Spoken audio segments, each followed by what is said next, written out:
Barrister রুমিন ফারহানা, আপনার কাছে একটু আসতে চাই। বিএনপির প্রার্থী তালিকায় ৮৩ আসনে নতুন মুখ দেখা গেছে। ৬৩ আসনে এখনো প্রার্থী ঘোষণা হয়নি এবং বেশ কিছু হেভিওয়েট নেতাকর্মীরা মনোনয়ন বঞ্চিত হয়েছেন। এই মনোনয়নকে কিভাবে দেখছেন? আরেকটি প্রশ্নে আসতে চাই। ব্যারিস্টার আসাদুজ্জামান ফুয়াদ যেমনটা বলছিলেন, এবারের মনোনয়ন ২০০১-এর ইলেকট্রাল ডেমোগ্রাফিক থেকে বের হতে পারেনি দলটি। এই বিষয়ে কি আপনি একমত কিনা? আমি যতদূর জানি যে আমাদের ৩০০টা আসন, প্রত্যেকটা আসনে একাধিক প্রার্থীযোগ্য, প্রত্যেকটা আসনে একাধিক প্রার্থী নানান রকম ত্যাগ তিক্ষার মধ্যে দিয়ে গেছেন, নানান রকম পরীক্ষার মধ্যে দিয়ে গেছেন এবং তারা প্রত্যেকে আসলে ডিজার্ভিং ক্যান্ডিডেট। সো ক্যান্ডিডেট চুজিংটা ছিল, আমি বলবো, বিএনপির জন্য ভীষণ বড় একটা কঠিন পরীক্ষা। এবং আমরা যতদূর দেখেছি ২৩৭টা আসনে এখন পর্যন্ত যাদের নাম ডিক্লেয়ার্ড হয়েছে তারা প্রত্যেকেই ডিজার্ভিং ক্যান্ডিডেট। সো আমি মনে করি যে এই ডিজার্ভিং ক্যান্ডিডেটদের নমিনেশন দেওয়ার মধ্যে দিয়ে যে যাত্রাটা শুরু হলো, that's a very good start. দেখা যাক ইনশাল্লাহ সামনে কি আছে। আর যেই ৮৩ জন একদম ফ্রেশ নতুন মুখ আমরা পাচ্ছি, আশা করছি এই ৮৩ জন সংসদে তাদের অনবদ্য ভূমিকা রাখবেন এবং একটা প্রাণবন্ত সংসদ আমরা পেতে যাব। আমরা যেরকম সংসদটা আসলে সবসময় চেয়েছি। আমরা তো গত ১৫ বছরে কি দেখেছি, একটা দল পুরো সংসদটা রান করছে। স্পেশালি ১৪র পর থেকে তো আসলে সংসদে সেরকম ডিসেন্টিং ভয়েসও ছিল না। সো এইরকম সংসদ থেকে বের হয়ে একটা প্রাণবন্ত সংসদ হবে আমরা আশা করি। ৭০ অনুচ্ছেদের কোনো বাধা নাই, যদিও দলের বিপক্ষে ঠিক নয়, মানুষের পক্ষে, দেশের পক্ষে কথা বলার কোনো বাধা কিন্তু ৭০ অনুচ্ছেদ নয়। এখনো যে এক্সিস্টিং ৭০ অনুচ্ছেদ, সেখানেও কিন্তু আপনি আপনার দলের বিপক্ষে যায় কিন্তু দেশের পক্ষে, মানুষের পক্ষে সত্য উচ্চারণ করতে সংসদে কিন্তু কোনো বাধা নাই। বাট তারপরেও আমাদের পলিটিক্যাল কালচারটা এরকম যে আমরা সাধারণত কেউই আসলে দলের বিরুদ্ধে কোনো কথা সংসদে বলি না। আর এখন তো ইভেন আপনি ভোটও দিতে পারবেন চাইলে। আপনি যদি মনে করেন ৪-৫টা ইস্যু হয়তো থাকবে যেখানে দলের বিপক্ষে ভোট দেওয়া যাবে না, এর বাইরে অন্যান্য ইস্যুগুলোতে আপনি চাইলে দলের বিরুদ্ধেও ভোট দিতে পারেন বা দলের স্ট্যান্ড একরকম, আপনার পার্সোনাল স্ট্যান্ড অন্যরকম হতে পারে। সো আমি এক্সপেক্ট করছি আগামী পার্লামেন্টটা অনেক বেশি ভাইব্রেন্ট হবে, অনেক বেশি মানে ঝলমল একটা সংসদ হবে। ব্যারিস্টার রুমিন ফারহানা, আরেকটি বিষয় একটু আসতে চাই। এবার যে ২৩৭ আসনে প্রার্থী ঘোষণা করা হয়েছে তার মধ্যে নারী রয়েছেন ১০ জন। বিশ্লেষকরা বলেছেন রাজনীতিতে নারী নেতৃত্ব কমছে এবং সেই সাথে বলা হচ্ছে নারী নেতৃত্বের ৩৩%ও পূরণ করেনি কোনো দল, এমনটা বিশ্লেষকরা বলছেন। বেশ কিছু জরিপেও এই বিষয়টি উঠে এসেছে। আপনিও একজন নারী নেতৃত্বকে কি আর একটু প্রাধান্য দেওয়া উচিত ছিল কিনা? আসলে কমতিটা কোন জায়গায়, মানে আপনার মনে হয় যোগ্যতার মাপকাঠিতে কমতি নাকি এই যে রাজনৈতিক যে পরিবেশ সেই দিক থেকে আসলে কমতি? দেখুন, আমাদের বড় বড় পলিটিক্যাল পার্টি যেগুলো আছে সেখানে কিন্তু যোগ্য নারী নেতৃত্বের খুব একটা অভাব আছে বলে আমি মনে করি না। হয়তো পুরুষের তুলনায় তাদের সংখ্যা কম, কিন্তু সেটা এত কম নয় যে ধরুন মাত্র 3% or 4% নমিনেশন তারা পাবে ১০০-র মধ্যে ৩ জন বা ৪ জন, মানে that is too low actually. আর দুই হচ্ছে যে আমাদের সার্বিক পরিস্থিতিটাই কি আপনি মনে করেন যে নারীর জন্য অনুকূল?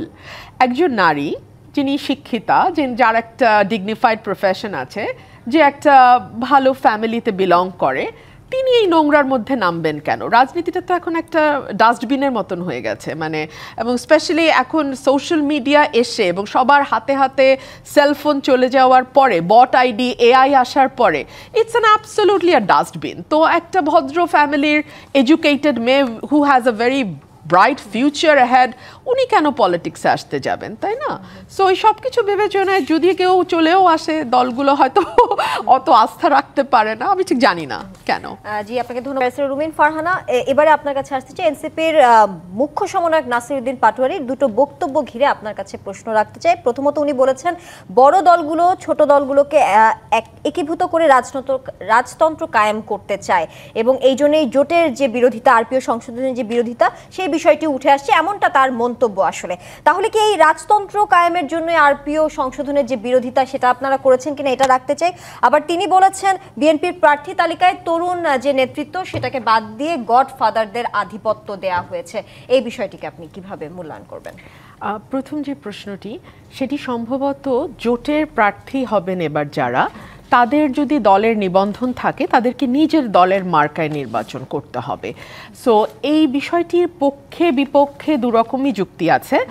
নির্বাচন কমিশন থেকে যে কথা বলা হয়েছে বা সরকারের তরফে, নির্বাচন কমিশন তো না, সরকারের তরফে যেটা বলা হয়েছে সেটা হচ্ছে যে ছোট দলগুলো তো কখনো বিকশিত হতে পারে না। তারা সবসময় দেখা যায় হয় নৌকার সমর্থন নিয়ে পার্লামেন্টে যাচ্ছে, কখনো ধানের শীষের সমর্থন নিয়ে পার্লামেন্টে যাচ্ছে। এতে হয় কি, বাংলাদেশে এই যে দ্বিদলীয় ব্যবস্থা, এটা 50 বছর ধরে আরও স্ট্রং হতে থাকে। ছোট ছোট দল অনেকগুলো আছে, বাট তারা সেভাবে ইন্ডিপেন্ডেন্টলি ফ্লারিশ করতে পারে না। সো যাতে দলগুলো ফ্লারিশ করতে পারে সে কারণেই বলা হয়েছে যে এবার যার মার্কা তার সেই মার্কাতেই নির্বাচন করতে হবে। 1 2 হলো যে আপনি যদি দলের নিবন্ধন নেন এবং একটি মার্কাও নির্বাচন কমিশন থেকে নেন, তাহলে প্রশ্ন হচ্ছে আপনি আপনার রাজনীতি কেন করছেন না? মানে আপনি তো একটা দলের মার্কা নিয়েছেন এবং সেই দলের রাজনীতি আপনি ধারণ করেন, না হলে তো আপনি আসলে ধানের শীষ বা নৌকাই আপনি মূল দলই করতে পারেন, তাহলে একটা ছোট দল রাখবার প্রয়োজনটা কি? এই কথাগুলো সরকারের তরফ থেকে এসছে। অন দি আদার হ্যান্ড বিএনপির তরফ থেকে খুব ক্লিয়ারলি বলা হয়েছে যে লাস্ট মোমেন্টে এসে যে আরপিওটা সংশোধন হলো, দীর্ঘদিন যারা এই বড় দলের সঙ্গে থেকে রাজনীতি করেছে তাদের তো একটা এক্সপেকটেশন আছে যে আমরা পার্লামেন্টে যেতে চাই, আমরা সংসদ সদস্য নির্বাচিত হতে চাই।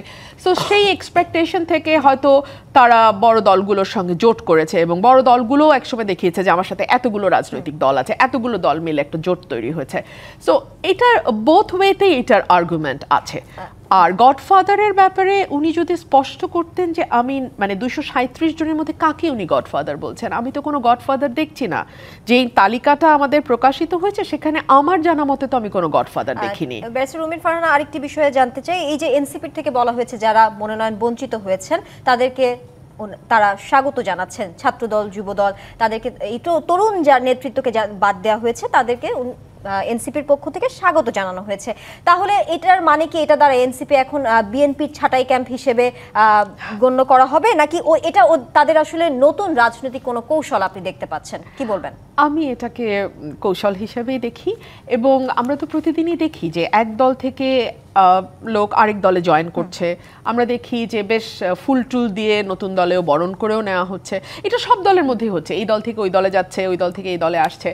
এটা আমি মনে করি না এটার মধ্যে কোনো অপকৌশল কিছু আছে। উনি ওনার রাজনৈতিক বক্তব্য হিসেবে এটা বলতেই পারেন। জি, ব্যারিস্টার শামীম হায়দার পাটোয়ারী, আপনি বলেছেন গণভোটের দাবি নজিরবিহীন, কিছু দল ঐক্যমত্য কমিশনে গিয়ে ফাঁদে পড়েছে। আসলে আমি জানতে চাই কোন দৃষ্টিতে আপনারা এটাকে ফাঁদ বলছেন, আর যারা সই করেছেন তারা যে ফাঁদে পড়েছেন, কেমন ফাঁদে পড়েছেন, না এই প্রভাবটা কি হবে? আবার জানতে চাই যারা সই করেনি তারা আসলে এই ফাঁদে তো পড়েনি, সেটা বুঝলাম, সেটাই বুঝাচ্ছে। যারা যায়নি, সই করেনি বা ডাক পায়নি যেসব রাজনৈতিক দল, তারা কি কোনো অবদান রেখেছেন কিনা? দেখুন, বিএনপি নিজেই বলেছে তাদের স্বাক্ষরকৃত পাতা চেঞ্জ করা হয়েছে, এটা তাদের বক্তব্য। 270 দিনের মধ্যে স্বয়ংক্রিয়ভাবে কার্যকর করা হবে, এটা অবশ্য পরে শুনলাম বাদ দিতে পারে। এইটা তো নজিরবিহীন। আপনি কিভাবে একটা পার্লামেন্টকে 270 দিনের মধ্যে অ্যাজ ইট ইজ ভার্বাটিম একটা প্রপোজাল বাধ্য করতে পারবেন?